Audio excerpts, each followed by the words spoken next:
It's around about probably 7:15, something like that in the morning.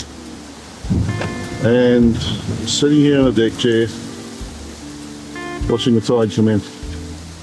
This is at the tip of Cape York. Apparently, Pajinka Tourist Resort was purchased from bush pilots and was a significant source of income and employment for the local Aboriginal community. The place was winding down in the early 2000s with the expectation that it was to be purchased by Indigenous Business Australia and was operating with only a skeleton staff when a fire in a junction box destroyed the generator shed, a bus and a troop carrier. Without electricity, the caretaker had no choice but to leave. Since then, the place has been vandalised, and although offers have been made, Pajinka still awaits an agreement to be made releasing the property.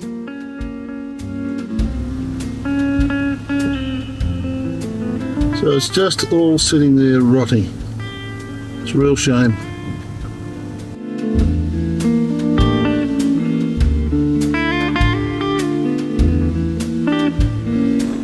Okay, we've come back from the tip and 15k to there. We're going now to Somerset, which is the original settlement here, and it's 11 kilometres.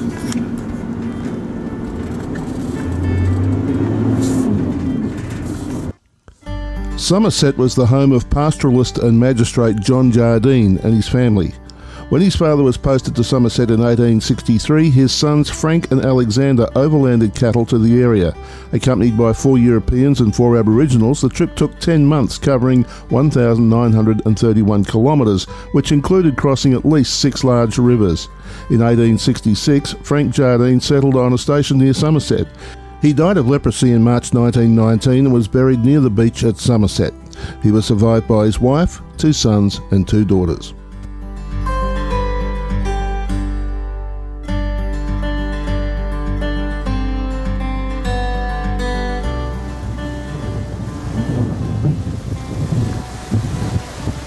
Around behind that bluff, when the tide's out, you can get around there. There's a cave with some Aboriginal paintings in.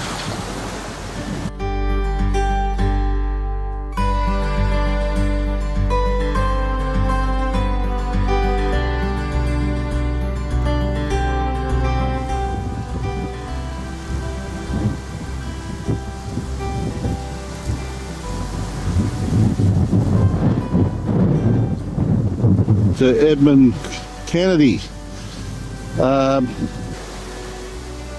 There are more graves around the back here.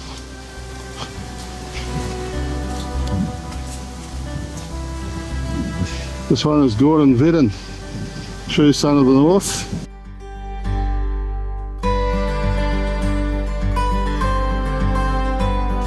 These guys were the pioneers for this area, but sadly, this has all been neglected and bits and pieces are disappearing from the graves, and I dare say it won't be too long before it's just a memory. Well, we got back to the croc tent and we've turned off now for, what's that called? Punsand Bay. Punsand Bay? Right, let's move on at this point in time. Yeah. This is the part. Yeah.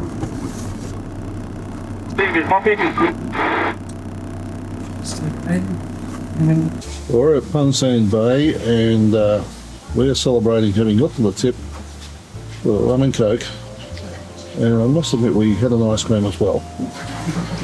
This is the Punsand Bay Resort and beach area. The resort, it's a camping resort.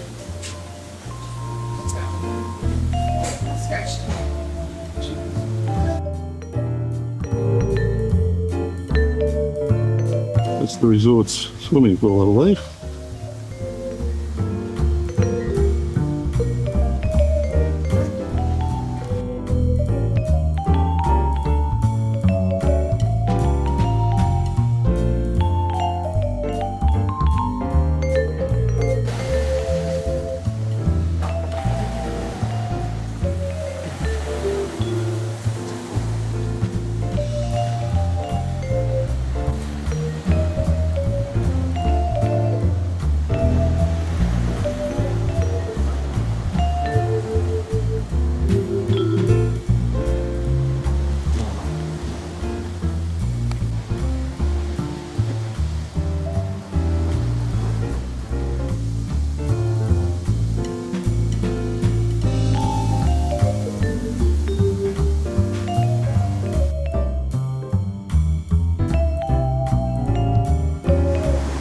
Not too far around from Punsand Bay. There's Cable Beach. Cheap camping spots apparently.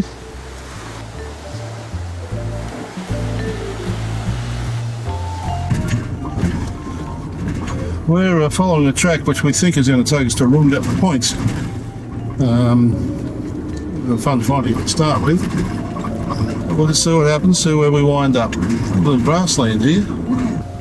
Very different country to what we've been through for a while. At this point, the track is deteriorated somewhat awfully.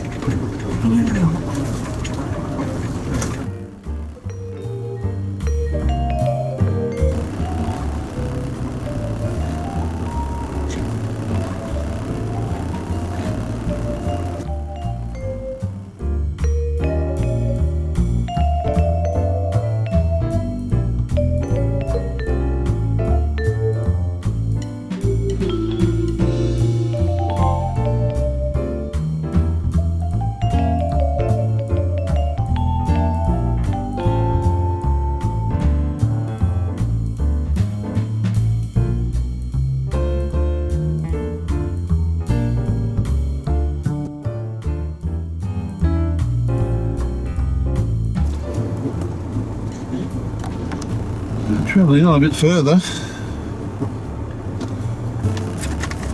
We're heading to Roonga Point. The big island out beyond it is Possession Island.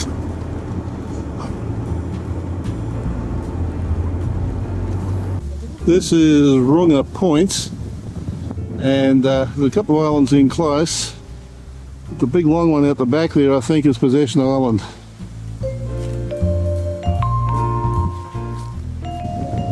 Old gate there, harking back to the days of the pastoralist land.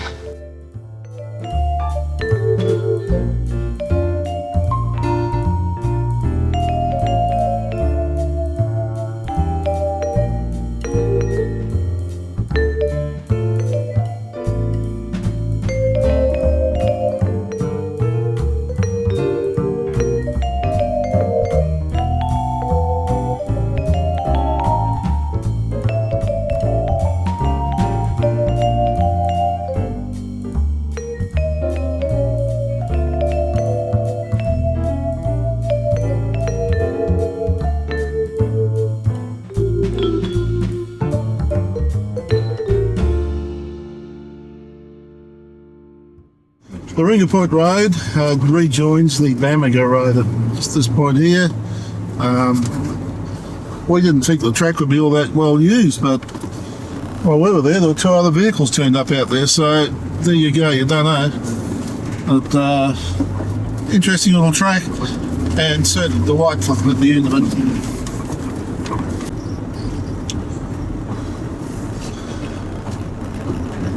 Well, we have arrived back at the croc tent. When we came in, there were about 15 vehicles lined up out the front. Right, we've turned off the main track again, and we're now taking a shortcut around to Seisia by a wild way.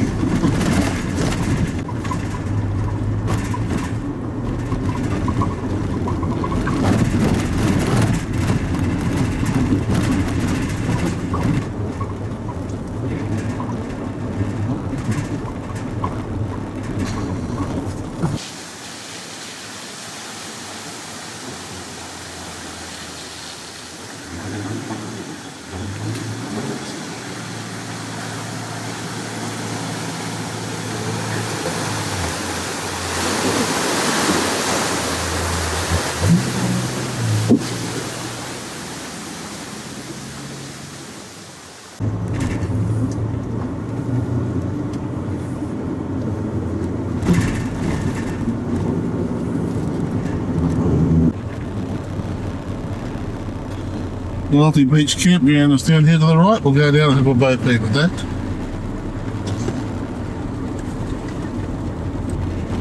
Can get through here from Seisia. We've just taken a back track around.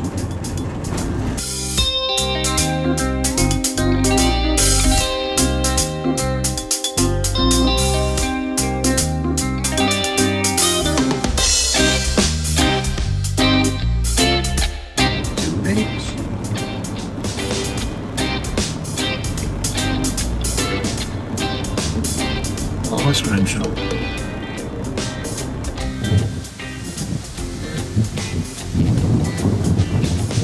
Now this I would certainly come to for a camping ground.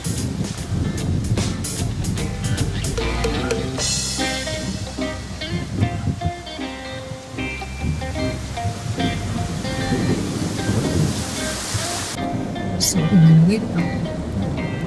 What the bush was.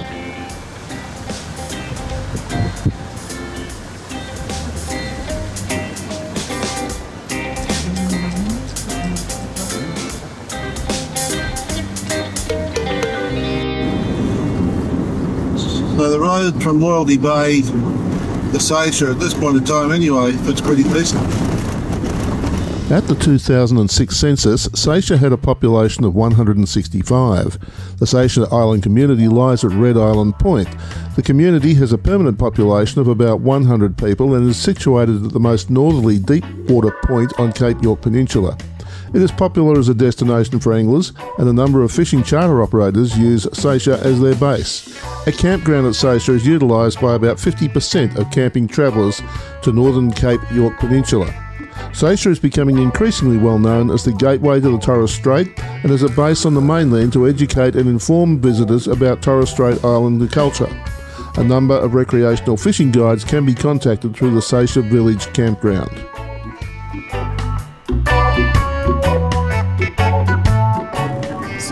It's beautiful, isn't it?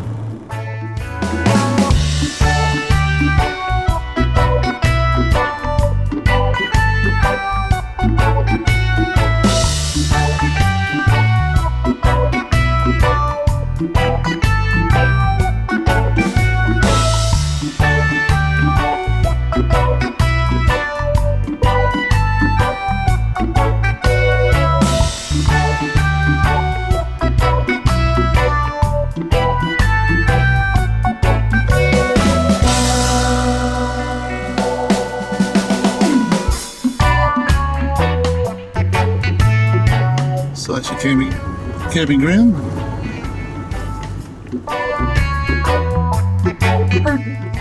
This is St Francis of Assisi.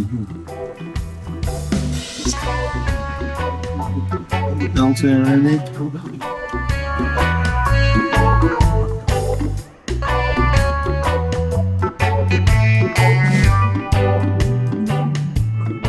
The York motorcycle adventures, eh?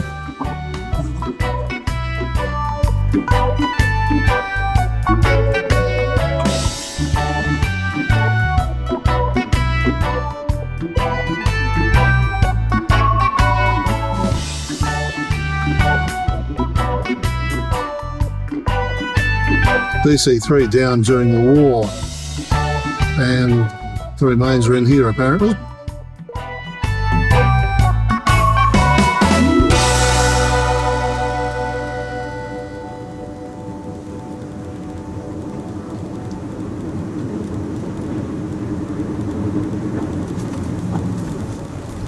That's part of it.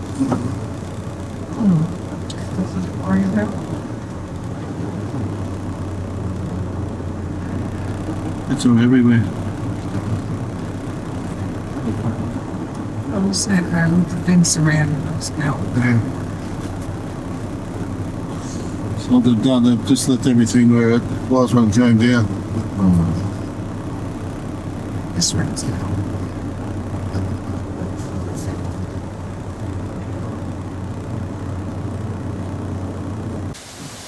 The DC3 aircraft departed Archerfield, Brisbane for 2039 hours on the 4th of May 45 en route to New Guinea.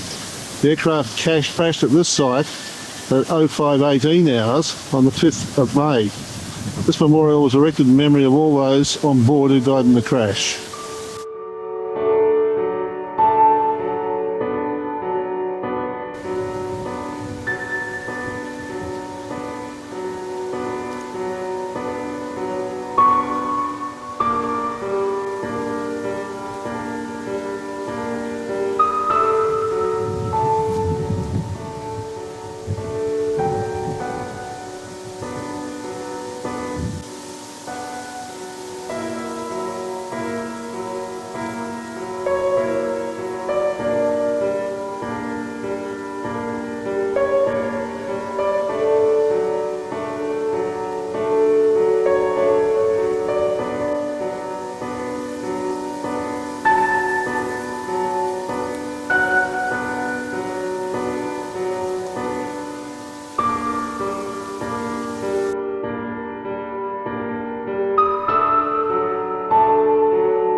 Signposting in these areas is very graphic.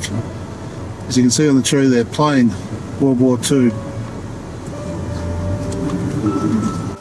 This is a few kilometres on. This seems to be a good area for wrecking planes.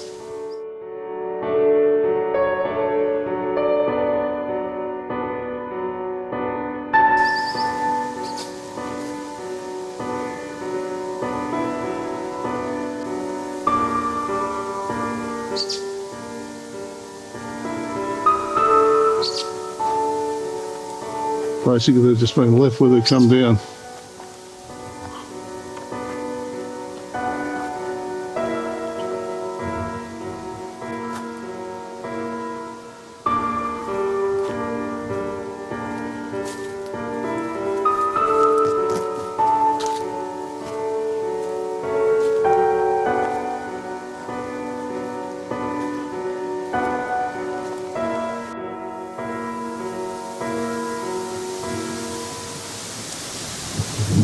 Head off and have a look at a place called Muttee Beach, I think it's called. Muttee Head, isn't it? We're cutting across off the airfield road, and it says it's to Kansas way, but this is the corner where the DC3 Crash Site is.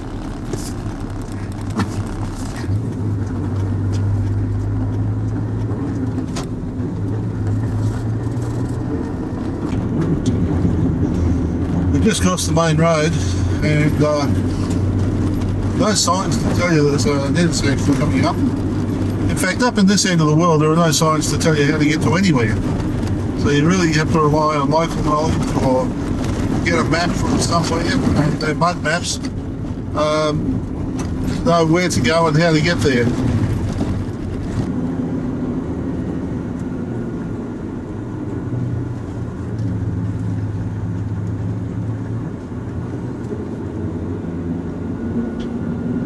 It's been around there for quite some time, I don't think. Oh yeah, it's all over brown with grass on this side. Okay.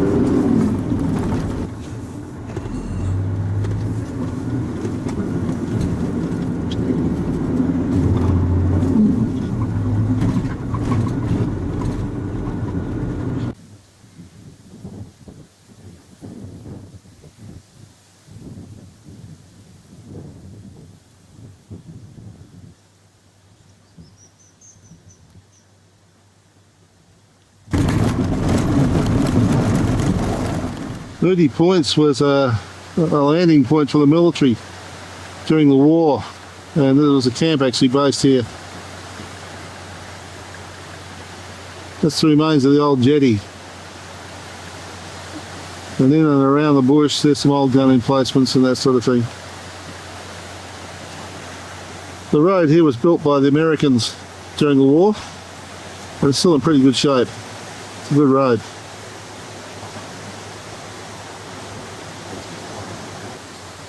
And there is a toilet supplied in the area as well.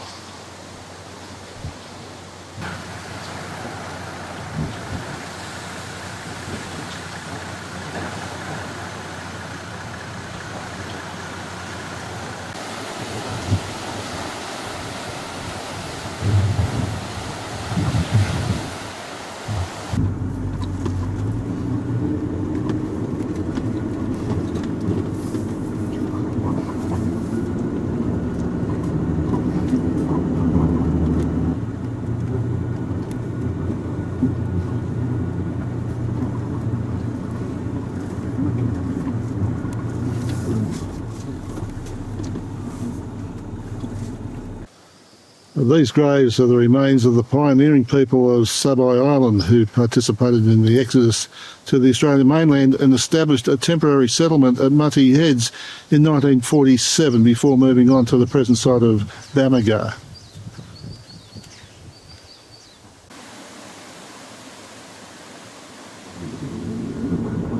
So just we could turn around. So what I'm aiming at is 325 metres away. Well, this hasn't been accessed very often. No.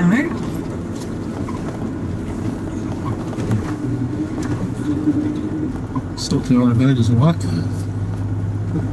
According to his thing.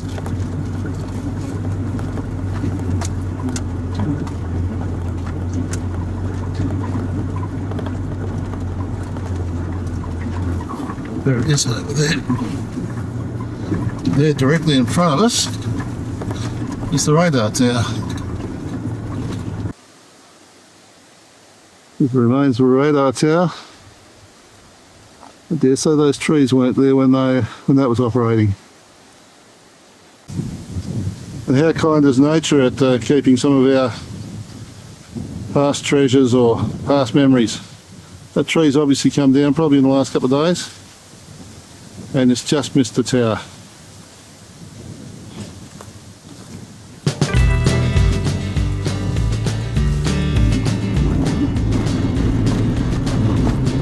Go back to the main Bamega Jardine river crossing road. It's about here that we turn right. You're right on the right side.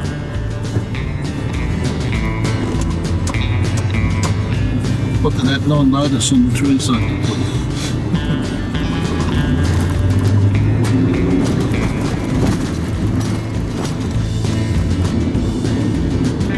Well, we're back at the Jardine Ferry, and this basically completes our tour to the top.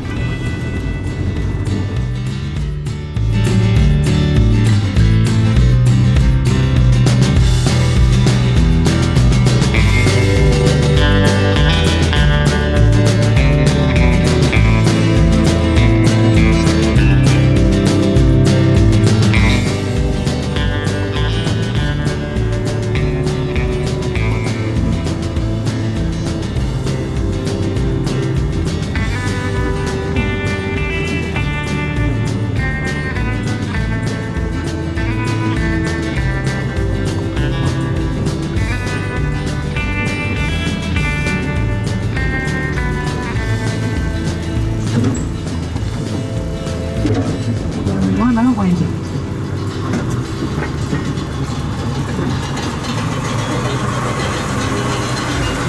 Thank you.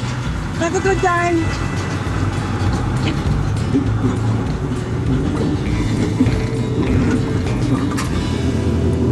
Oh, so that was it. That's it. If you enjoyed this video, there are over 600 more just like it on this channel. Subscribe and hit the notification bell and we'll let you know when the next video is available.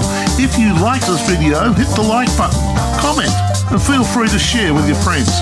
Thanks for watching.